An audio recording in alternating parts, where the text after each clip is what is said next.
Violence. True stories of why crimes are committed. Presented in the hope that these factual cases will help you, the citizens, to understand the forces that motivate crime and to aid in its prevention. This is the story of violence.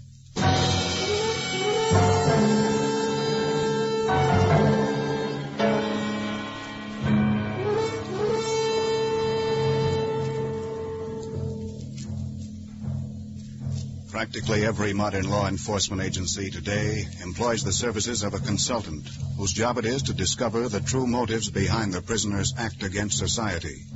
One of these consultants is Dr. Richard Morley. This is his report on the case of Arthur Bowman, who committed murder.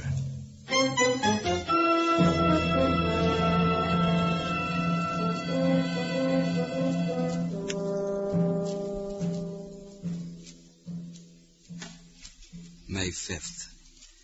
The district attorney presented to me details of the murder and subsequent confession by the prisoner, Arthur Bowman. It was a particularly brutal crime, strangulation and beating. The accused man was highly emotional during police questioning. He freely admitted to the crime but denied a motive. Bowman had no previous record, and neighbors testified to his excellent character. I had my first interview with the murderer that afternoon in the prison.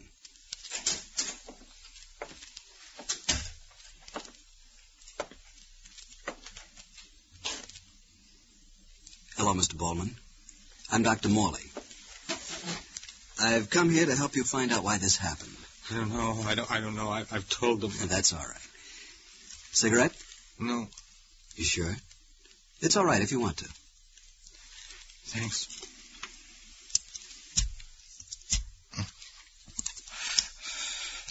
I'd like to ask you one or two things. I don't know. How old are you, Mr. Bowman? 44. I understand you have a couple of children. Yes. Boys? Boy, a girl. Look, I don't want to answer any more questions. Why don't you go away? Tell me about them. I love them. Sure I do. They're good kids. What's going to happen to them? I must have been crazy. I must... What about your wife? Were you happy before this happened? I don't know. I don't... Listen, you're a doctor. I know why you're here. Will you help me? Please. We'll see. So that you can put me in an electric chair. That's why you're here, isn't it? No. That's not the reason. I'd tell you why, if I could. I know. Tell me, Mr. Bowman, what about when you were a kid? Big family? 4. I was the oldest. Jack was the baby and the 2 girls. Mm-hmm. Did you have fun? I guess so, sometimes. My mother was pretty strict. I had to help her take care of the others. It was rough on my mother. She had the baby when I was 10. You know how it is. Yes. I didn't want it to be that way with my kids. I wanted them to have fun. I guess she couldn't understand the way I felt. Your wife, May? Yeah, May. Like the time I wanted to take them all on a boat ride up the river for a day. I planned it for a surprise on Sunday. I told her about it Saturday night after the kids Get another dishcloth, Arthur. That one's getting wet. Sure. May, What? I got an idea. We doing anything tomorrow? No. Good. What do you say if we take the kids up the river tomorrow? You know, a picnic. They'd have a fine time on the boat. The Henrys are going. Oh, fine. That's just fine. I suppose you made the date just like that. You didn't ask me, of course. You don't stop to think that I got the kids every day, day in and day out. No, I didn't say... You don't think maybe I'd like to go out on Sunday? Do something that I want to do. I thought you'd like it. Oh, yeah. Wouldn't that be nice? You and Doug Henry go off and talk about fishing. I'm stuck with the kids and Nancy. That'd be fun for me, I wouldn't it? wouldn't go with Doug. I'll bet you wouldn't. Like the last time we went bowling. What time was it you got in? Do we have to go through that again? That's just the way you are. Just nothing but selfish. You're not thinking of me or the kids. It's just you. Well, I'm tired, too. You can think of me for once. I think of you. Oh, get out of my kitchen. I'm sick of it.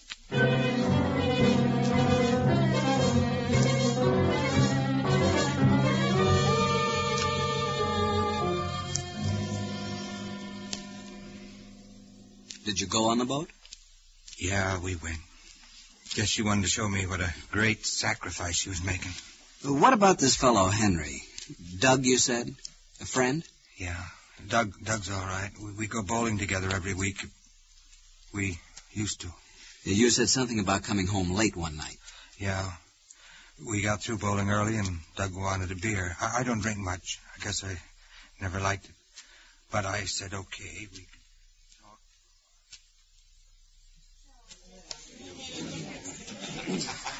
Everything all right, sir? Oh, everything's great, honey, great. Another beer for me and my friend. No more for me, Don't Doctor. listen to him, honey. He thinks he's getting old. 2 beers. Sure, right away. Artie, I saw you. Nice-looking kid, huh? Doug, do you have any fun at home? Huh? You know what I mean. How do you get along with Nancy? Boy, she gets along with me. That's the way it is in my house. She gets along with me or else. But do you have any fun? Sure we do. I'm Tom Rover, the fun-loving Rover boy. I guess it would be nice. Huh? Oh, I don't know. That beer's kind of strong, you know, and I'm not used to it. Makes a man of you. A couple of more and you don't feel any pain, you know what I mean?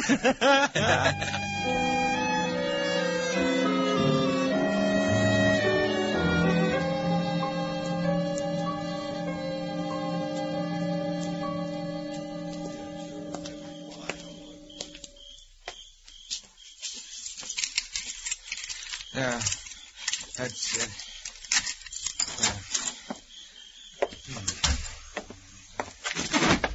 Oh, shh. Hey. Oh. Hello, May. Do you know what time it is? No. It's after 1. Nearly 2. Where have you been? With Doug. Gee, I didn't realize it was so late. You've been waiting up? You're drunk. Oh, I had a couple of beers with Doug, that's all. Doug. Sure, we got through bowling early. Did you? Oh, May, I'm sorry. Listen. No. You listen. I'm fed up. Coming home in the middle of the night, drunk. Disgusting. I'm ashamed for the neighbors. The kids. Oh, May, don't. I'm just sorry. I didn't do anything. Get away from me. But I only want to kiss you. Kiss? You. I wish you were. What? You wish I was what? Keep your voice down. Maybe I wish sometimes, too. Huh? Maybe I do. Stop it. You'll wake up the kids. Well, let them wake up. Do them good. Dirty little spoiled brats. Let them wake. May, I'm sorry. I didn't mean what I said, May. Please, I'm sorry. May.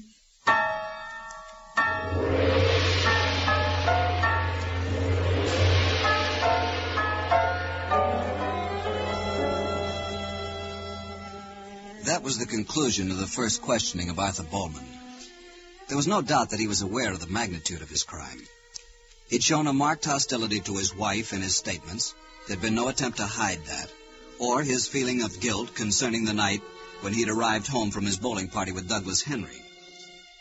On May 7th, Bowman spoke of his job, his employer and the employer's secretary.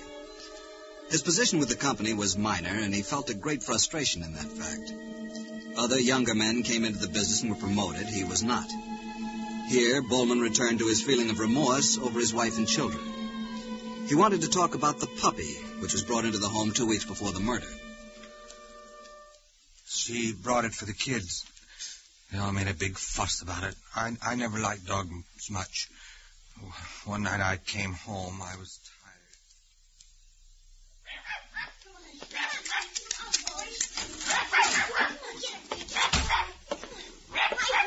Hey, look at Pinky. He tied it under his chin. That's my fishing hat. Give me that.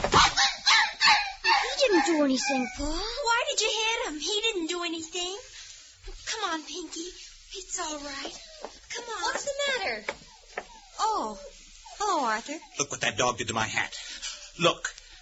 You've had it ever since I can remember. Now you can get a new one. It was filthy anyway. Daddy hit Pinky, Mama. He's under the couch and he won't come out. We've got to get rid of that dog. I won't have my things destroyed. We've got to get rid of it. You're acting like a child. Hitting a baby puppy. It's all right, Pinky. It's all right. Let me hold him. He's mine. All right, children, take him in the kitchen. It's time for his supper. Come on. You better get washed up, Arthur. As soon as the puppy's fed, we'll eat.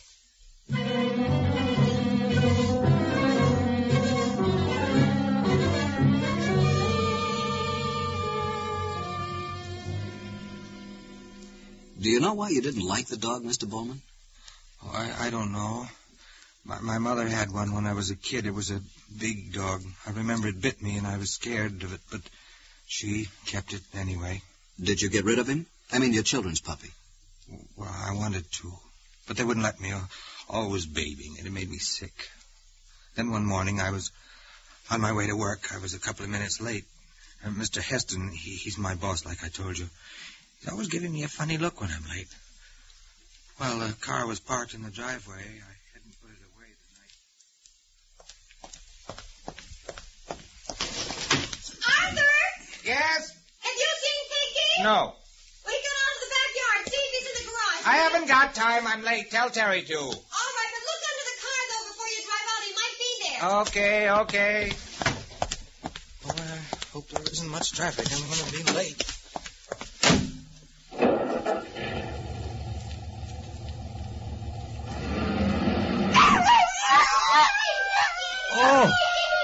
Oh, I forgot to look. I didn't look. I did it. I killed it.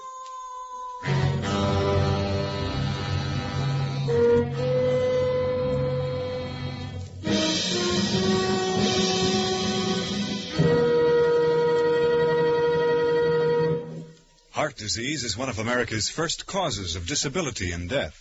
Your gifts have greatly helped our scientists and doctors in gaining new knowledge about this disease. Let's keep on helping them until every heart in America is protected. Please mail a generous gift to Heart, care of your local post office. And now, back to violence.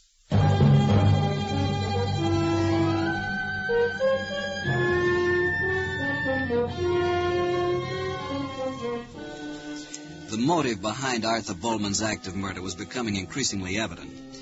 The effect upon him by the domineering and strict mother was aggravated in later life by his unhappy and frustrated wife. The killing of the dog functioned only as a detonator. The total explosion was yet to come. On May the 9th, we held our fourth interview. I've been thinking about what we were talking of last time. The dog. Yes. Well, why didn't I look under the car when May told me to? I was late, but I didn't want to run over it. I never do a thing like that. Do you think it's possible that you did want to get rid of it, and not looking was an easy way? Your excuse? No, no. I didn't even know it was there under the car. You didn't look. It might have been. What happened at home after the dog was run over? Well, they wouldn't talk to me. May, the kids, they thought it was my fault. I felt like I did when I was a kid. And one day I hit the baby, and my mother made a big fuss about it. She didn't talk to me for a week. Did you feel that May was behaving the way your mother did? I guess so. Did you resent it? Well, I was sorry about the dog, but it was only a dog. They didn't have any right to treat me like that. Did you feel that they'd given to the dog the affection that you wanted? Sure, that's what they did. Man comes home tired from work, and all he hears is what the dog did. Nobody cared what I did. You were telling me a little about your job the other day, Mr. Bowman. Your employer's name is Heston, isn't it? Yeah, I've been there for 9 years. You said you were in the accounting department? Yeah. I should have been the head of it a long time ago, but it's all politics. Was Mr. Heston unfair to you? Oh, I don't know. He didn't like me much, always making cracks. Like the time I was getting ready to quit for the day a couple of weeks ago. Was that before the dog was run over? No, after 7 or 8 days.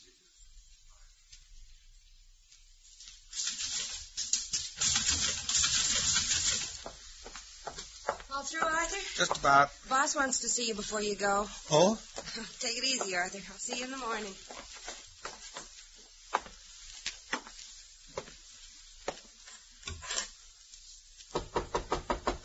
Yes?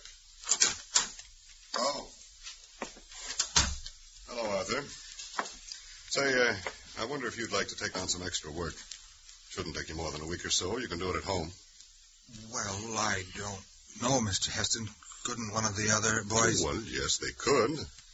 But I thought it might be a good thing for you. It's an important account. We want it done right. You're our best man, you know, Arthur. I guess I could try it, Mr. Heston, if you think it's all right. I mean, if it's that important, maybe the chief ought to handle it. Oh. You know, Arthur, the trouble with you is you're afraid of yourself. You ought to do something about that. Well, sure, Mr. Heston, if you think No, that it's all right. I'll give it to the chief. See you in the morning, Arthur. Thanks for dropping in.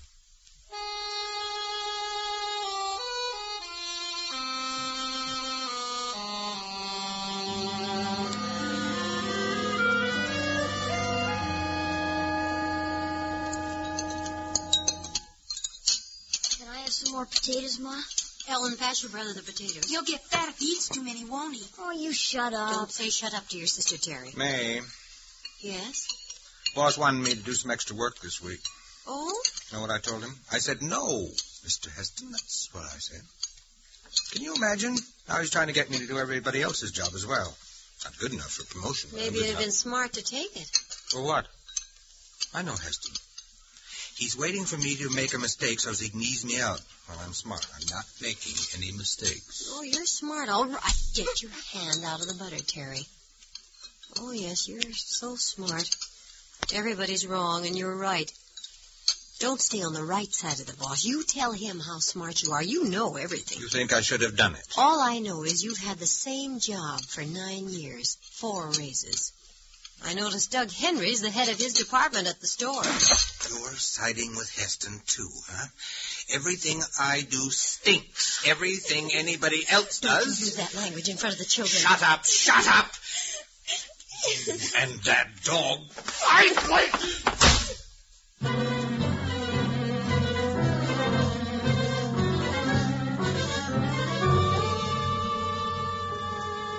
Arthur Bowman's pressures were reaching a highly dangerous stage.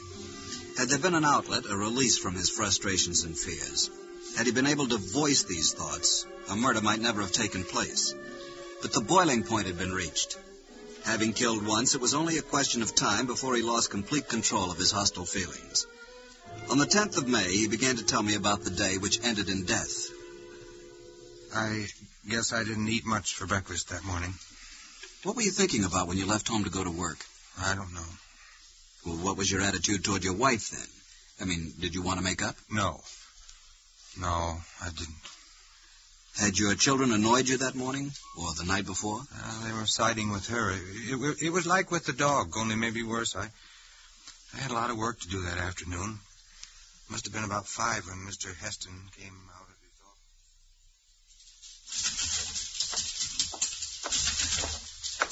office. Arthur, would you take a look at this for a minute? Well, sure, Mr. Heston. There seems to be a discrepancy in the figures to the Southern Metals April accounts. You took care of these, didn't you? Yes, sir. Well, they've been checked twice now, their boys and the chief. I'm afraid you made a slip. I'm sorry, Mr. Heston. No, it's all right. Just be more careful, will you? We can't fool around with $50,000 that belongs to someone else, you know. I'm sorry, Mr. Heston. It won't happen again. All right, sure. It's okay.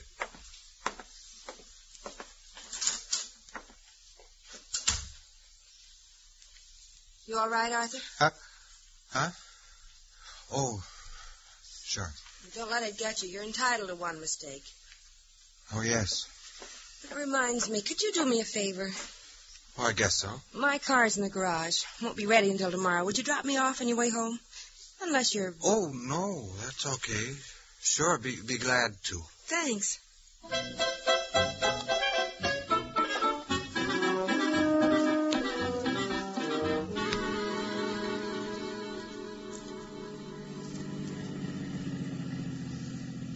Penny for your thoughts, Arthur. They're No, they're not worth it, really. You're not unhappy about Mr. Heston calling you down this afternoon, are you? No. He likes you. He does. The trouble with you, Arthur, is you don't let people like you, you know? I guess so. Listen, I want to talk to you. I've been meaning to for quite a while. There's a bar on the next block. I usually stop by for a drink on the way. I'll let you buy me a martini. How's that? Well... Come on, I won't tell your wife. You're safe with me.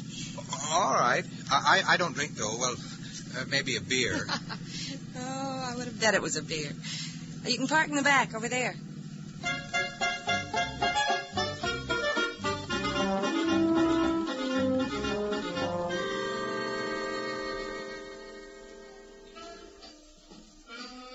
Here's to you, Arthur.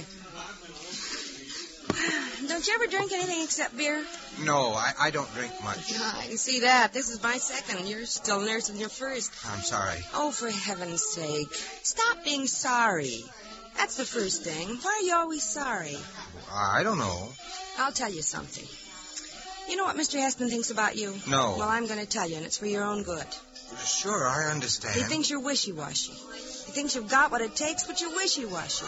I don't... You know Heston. He's a nice guy, but he wants a man to say what he thinks. Well, you've been sitting behind that adding machine for 9 years. You could have been head of department by now, even Heston's assistant, but you're wishy-washy. I guess that's the way I am. There you go again. You don't even fight. Don't you ever fight? I'm telling you this for your own good, Arthur. I know. What does your wife say? Well, she says the same thing, I suppose. There you are. Don't you ever get mad? Don't you want to hit somebody, make them listen to you? No, I don't get mad. That's the trouble. You're a good-looking man, Arthur. You're not so old. You could do big things. But you've got to stop being wishy-washy. If I hadn't got married when I did, I was very young then, you know. Maybe I'd be different. Maybe that's it. Don't you love your wife? I don't know. I think so. I don't know. You ought to go out on a binge. That's what you need. And I'm the girl who can take care of it. Call the waiter, Arthur. A nice, loud voice now. You call him. Yeah, sure. Waiter.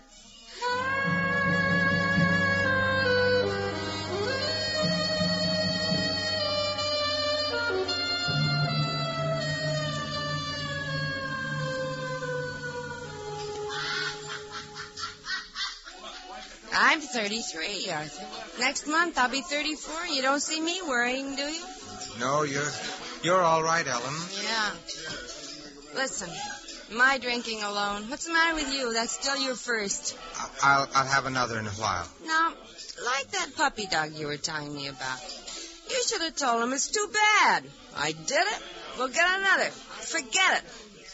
You shouldn't brood. I know. You're right. Yeah, I guess it's tough. And you got a wife like May. But you don't know her, Eileen. You might think differently. Yeah, I'll bet. Nag. No wonder.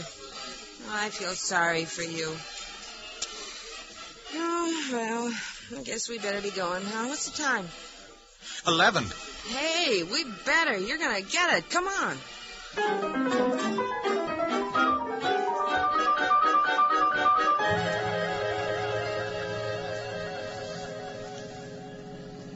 You turn right at the block after next. That's my street, Arthur.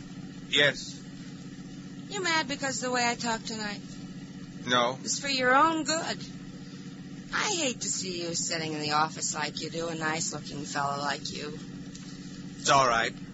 Listen, you can come up for a nightcap if you want. I haven't got any beer, but I'll be glad I'd like to, Eileen, but... Well, then, if you'd like to, come on up. Well... It's on the right, beyond the empty lot there. All right. You know, if I was a man, next time your wife made any kind of a crack, stand up for yourself. Tell her what you think. Oh, this is it, Arthur. Home, sweet home. You coming up? I don't think I'd better. Thanks, anyway. Arthur. Arthur. You kill me. You really do. You're even afraid of me. You're afraid of yourself. You're afraid of your wife. I know what's the matter with you. It's late, Eileen. You're I'd better... wishy-washy. That's what you are. Please don't say that anymore. Just a little thing like having a nightcap in a girl's apartment and you act like a scared kid. Oh, boy, what a husband you'd make. Please don't say anymore. Maybe I'm wrong about your wife. Maybe she's the one I should feel sorry for. Shut up. She's got to put up with you every day. Shut up. Stop it. Arthur, you're wishy-washy. That's what you are, wishy-washy. Stop it. Stop it. Well, you are. You're afraid of me and you're afraid of...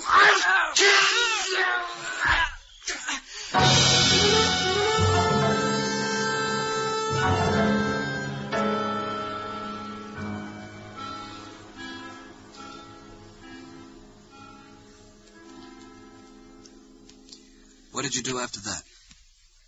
I knew she was dead. I just opened the door. She fell out on the sidewalk. I went home. Do you know that it was wrong to kill her? Yes. Yes, I know. How did you feel toward your wife then? I was sorry, I guess. I mean, the trouble it's going to mean.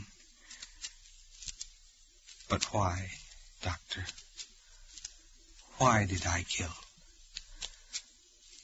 Why did I kill Eileen? Why?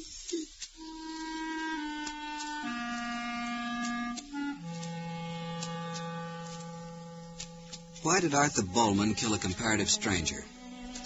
It might have been any woman, any stranger. It happened to be Eileen. She had treated him as had all the others in his life who had dominated and frustrated him. And although his semi-conscious resentment was directed toward his wife, he could no more kill her than he could have killed his own mother. His repressed angers had reached the point of explosion. Had he, throughout his life, been able to voice these emotions, he would not have resorted to violence.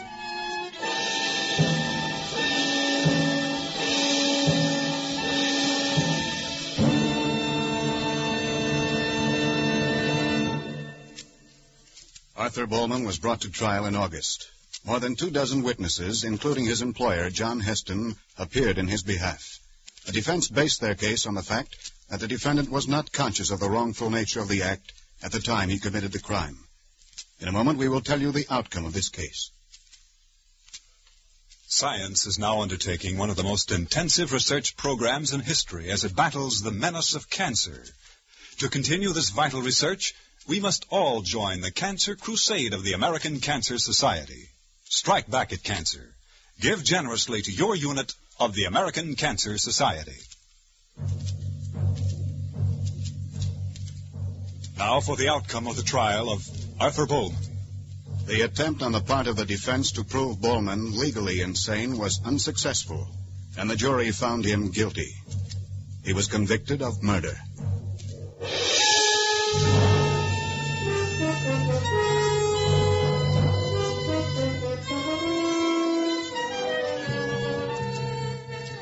Violence, the story of a true crime, is written by Anthony Ellis.